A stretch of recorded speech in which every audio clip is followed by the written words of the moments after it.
ఇక్కడ ఇది ఒక పాఠశాల. ఈ పాఠశాలలో విద్యాభ్యాసానికి పంపించబడతాం. అది తెలుసుకుంటూ మళ్ళీ ఇక్కడ రావాల్సిన అవసరం మరి లేదు. ఆ యథార్థాన్ని తెలుసుకోవడానికి ప్రతివాడు కృషి చేయడం కోసమని భగవానుడే ఈ 3 లోకాల సంచారం ఇచ్చాడు మనకి. అవస్థాత్రయం అంటారు. మనకి అంతకన్నా సత్యాన్వేషణకు సులువుగా గ్రహించడానికి వీలైనది మరి ఒకటి లేదని నా అనుభవం. నేను చాలా శాస్త్రం చదివాను, వేదాంత శాస్త్రం చదివాను. నాకు చాలామందితో సంబంధం, అనేక మంది గురువుల దగ్గరికి వెళ్ళాను, ఎన్నెన్నో చేశాను. ఎందుకని? యథార్థం తెలుసుకుందామని. ఈ జీవితానికి పరమార్థం ఏదైనా ఉందా? పుట్టడం చావడం ఇదేనా? ఏమిటి ఈ సంగతి? అంతే. అనేక మంది మహర్షులు అనేక రకాలుగా చెప్పారు.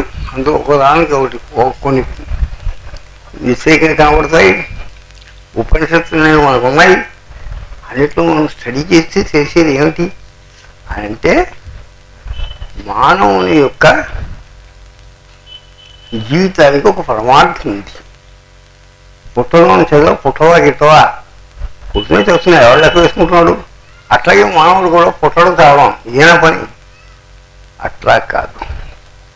వాడికి ఒక కర్తవ్యం ఉన్నది. తానెవరో తెలుసుకునేదాకా ఈ రాకపోకలు తప్పవు.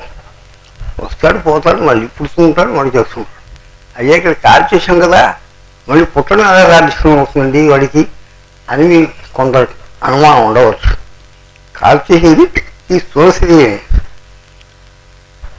సూక్ష్మ కారణ శరీరాలు రెండింటికి కలిపి లింగదేహం అంటారు. అది చావదు. అది చావడానికి జ్ఞానాదేవత కలిగిన జ్ఞానం వల్ల మాత్రమే చేస్తుంది.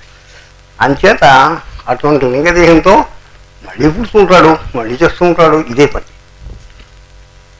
ఈ సంగతి చక్కగా గ్రహించుకోవడానికి మనకు అనేక రకాల పురాణాలు ఉన్నాయి, వేదాంత శాస్త్రం ఉంది, రకరకాల శాస్త్రం అన్నీ ఉన్నాయి.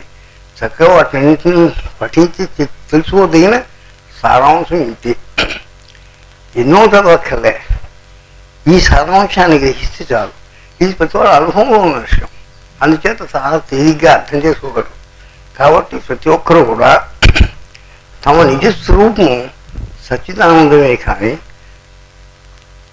ఈ శరీరం అంటే శిథిలమయ్యే స్వభావం కలిగింది, రకరకాల మార్పులు చెందే శరీరం కానీ కాదు. కానీ శరీరమే తామనే భ్రాంతిలో ఎందరో జీవితాన్ని నడుపుతూ ఉంటారు, రకరకాల బాధలు పొందుతూ ఉంటారు. మళ్ళీ చచ్చిపోతాయి బాధలు అనుకోవడానికి వీల్లేదు. చచ్చినా మళ్ళీ పుడతాడు. అంతేగా చావు పుట్టులో లేదు. పుట్టని చావు అని చావు వెతకకుండా దొడ్డ బుద్ధి.